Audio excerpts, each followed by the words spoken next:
Do Jornal Público, este é o Soundbite. Dar os instrumentos para que as senhoras e os senhores possam poder lutar para privilegiar o rigor em detrimento da superficialidade, para,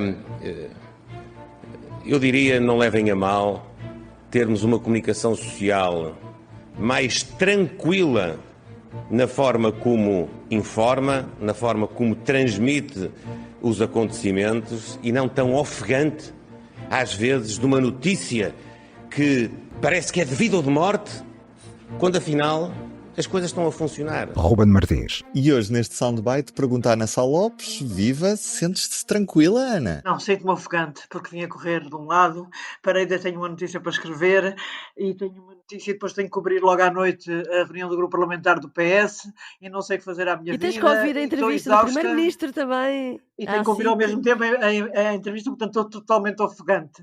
Eu não sei como é que o Primeiro-Ministro vai resolver o meu problema, não sei como é que ele vai resolver. Não sei se ele vai, enfim, financiar os órgãos de comunicação social a um ponto em que consigam contratar imensa gente, porque, apesar de algumas medidas serem positivas, e sem dúvida que são, nomeadamente o apoio às assinaturas, é uma medida positiva. Vê-se que parece que de repente Rui Rio entrou na cabeça de Luís Montenegro, ou seja, é que há muita gravidade neste discurso de Luís Montenegro. Isto é grave. O que Luís Montenegro está a dizer é que os jornalistas estão a soldo de alguém ou seja, que são perguntas encomendadas por outros poderes, através dos auriculares, e o que é uma coisa bastante vergonhosa, quer dizer, o homem que, nós sabemos que isto é a obra do ministro Pedro Duarte, mas realmente Luís Montenegro foi para lá estragar uma conferência de imprensa que até tinha coisas positivas, embora eu duvide muito da medida relativamente à RTP, acho que a medida relativamente à RTP, que significa acabar com a publicidade na RTP, claro, aquilo obviamente é para que a publicidade possa ir para as televisões privadas, para a SIC, para a CNN, para a TVI, mas sem aumentar receitas da RTP, dificilmente o serviço público se mantém tal e qual como está. Vai rebentar com o serviço público? Não, eu acho que é impossível que não rebente com o serviço público. Ou vão ficar o quê? Uma mini RTP ou é para privatizar como o anterior governo PSD-CDS queria? Queria no momento inicial, depois deixou de querer. O CDS não queria, o PSD é que queria. Tens toda a razão. Acabei de cometer a dizer uma asneira. Sim, era o PSD que tinha, era o Miguel Relvas, que era ministro na altura. Mas se a RTP fosse privatizada, voltava a ter publicidade, depois já há muita gente que não gostava. Portanto, eu acho que nunca mais se vai falar na privatização da RTP, não, cá para mim. És capaz de ter razão, mas eu acho que a RTP acabou, enquanto estação tal como a conhecemos. Vai passar a ser uma estação, enfim, micro. Uma RTP Açores, uma RTP Madeira, RTP Continente. Por acaso preocupa porque aqui há um mês ou dois o ministro Pedro Duarte, numas declarações que fez, prometeu que ia haver uma revolução tranquila na RTP. E hoje aquilo que foi apresentado foi assim como que uma coisa tímida, com medo de expor publicamente qual é que é a revolução que o governo quer fazer.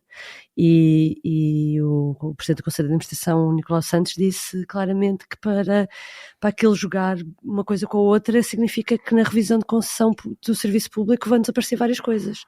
E o Governo vai arriscar várias coisas do contrato de concessão, que é a única maneira de ser coerente com este caminho. Mas isso vamos ver mais lá para a frente. Não é? Isto houve lá 250 pessoas para a rua, 250 saídas na RTP. Quer dizer, eu não sei se admito que possa existir na RTP sobreposições, eventualmente. Agora, não sei se tem 125 pessoas a mais. E Helena, percebes o porquê do Primeiro-Ministro se ter mandado aos jornalistas, dizendo que eles deviam estar mais tranquilos? Percebes a razão do Primeiro-Ministro ter adotado esta postura, neste momento em particular? Pois, não percebo, sinceramente, achei um disparate, porque, é assim, muitas medidas que foram apresentadas, especialmente, quanto a mim, as que têm a ver com a precariedade laboral, tudo o que é incentivos à contratação sem termo de jornalistas e mais contratações de mais jornalistas, são propostas muito positivas.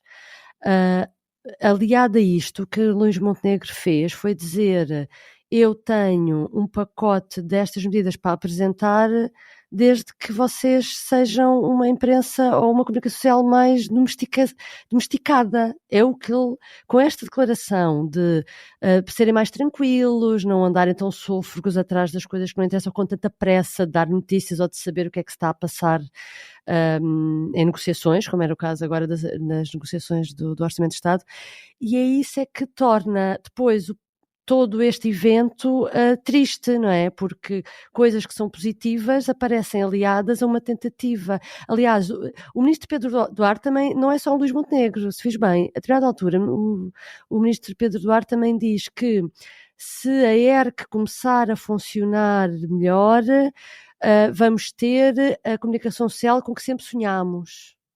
Com que o poder sempre sonhou. Nós sabemos o que é a comunicação social com que o poder sempre sonhou. É domesticada, como tu disseste. Já não é só uma gafe, não é?